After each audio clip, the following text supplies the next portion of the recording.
Okay, good morning. So we're going to finish off Shin Ayin Vov. We were up to the middle of Seif Base. We're talking about a situation where, if you look back onto the previous page, onto picture number 1 in the Hakdama, where you've got two stories. You've got the lower and the upper. The lower's got a chotzer straight outside of them, and then you've got the Bnei Aliyah, the people of the upper apartments who've got a mirpeses, they've got a balcony, and there's a ladder going down. So we said in Sif Aleph that ladder is considered like a Pesach, and therefore Rotzu Ma'arv Echod, Rotzu Ma'arv Shnaim. That's what we discussed yesterday. Now we are in the middle of the Mishnah Berurah. We're 5 lines down we're starting Bar. Says the Mishnah Berurah, Bar Shebechotze. So you've got a bar in this chotzer where you've got the mirpeses and the bnei aliyah at the top, and you've got the bnei chotzer at the bottom, and then you've got this bar in the chotzer. Shel bnei mirpeses or bnei chetzer b'shutvus. The bar is commonly owned. It's on a communal joint ownership, and it's owned by the bnei mirpeses and the bnei chotzer. And it's got a wall around it of 10 tefachim high, and it's within 4 tefachim of the mirpeses. Because they restrict on it, because they did not make one big erev together. They didn't make an erev that they could have drawn water from this well using a bucket that was inside the house, or to bring water into the house, and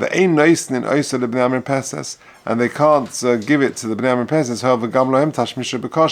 because for them it's also tashmisha b'kasha. It's a difficult access and usage, because you've got to sort of lower the dli into the bar. And even if the water goes right to the top, and it makes it tashmish kal, also we're worried maybe the water will diminish over Shabbos, and you'll use it when it's a tashmish kasha. But if the bar is full of stuff which cannot be moved on Shabbos, then it's no different to a pillar, a tal, or this mound, or this that we spoke about previously, which is more than 10 tefachim tall and within 10 tefachim of the mirpeses, when it's not further away than 4 tefachim.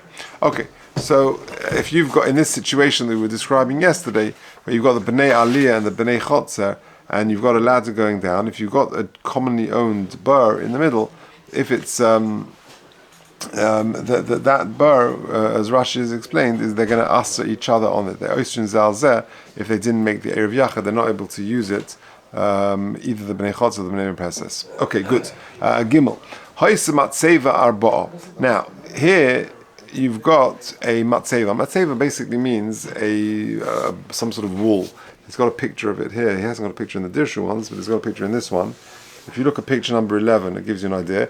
Again, we're talking about a mirpeset, the upper aliyah, and then we're talking about a lower layer thing. Now here, he's put a matzeva. He's put a sort of a flat board, and that symbolically demonstrates that the upper guys have nothing to do with the lower guys. And we'll see that has significance. What? They can walk around it. If you see here, it's got to be at least 4 tefachim high and 4 tefachim wide, but they can walk around it. It's not, it's like a little thing towards the bottom at the bottom of the stairs on the chotzer, in the chotzer.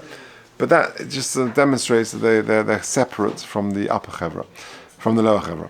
So as the Mechaba, Sif Gimel. They put this board in front of the staircase of the upper people of the mirpeses, at the bottom of the stairs. They're no longer going to asa on the bnei chotzer because they're separate from them. Says the Mishnah Berurah, so this board is 4 tefachim high.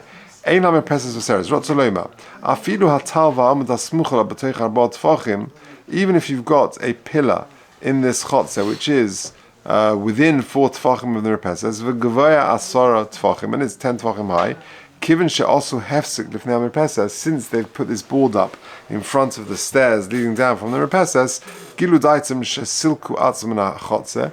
They've demonstrated their sort of separate and withdrawn from the chotze, and therefore they no longer restrict in the chotze as they were previously. Okay, dalet. Zizim hayotzim me'aksolim. So now we're talking about another situation where you've got zizim, you've got these boards coming out of the wall. So this is picture number 14. I'll pass around in a second. But you've got these little platforms, these boards coming out of the wall, and the question is who can use them. So it depends where the boards are. So it's picture number 14. So dalet zizim hayotzim me'aksolim. If you've got these boards coming out of the wall of this structure, kol shu lematzim asar tefachim, anything which is lower than 10 tefachim, harizeh nechshav me'chotze. That's considered part of the chotze, or bnei chotze mishtamshin by. So therefore, this picture over here, for example, picture number 14, you've got the upper story and you've got the lower story. So then, if a board comes out and it's lower than 10 tefachim, that's considered assigned to the lower, to the bnei chotze, and they can use it.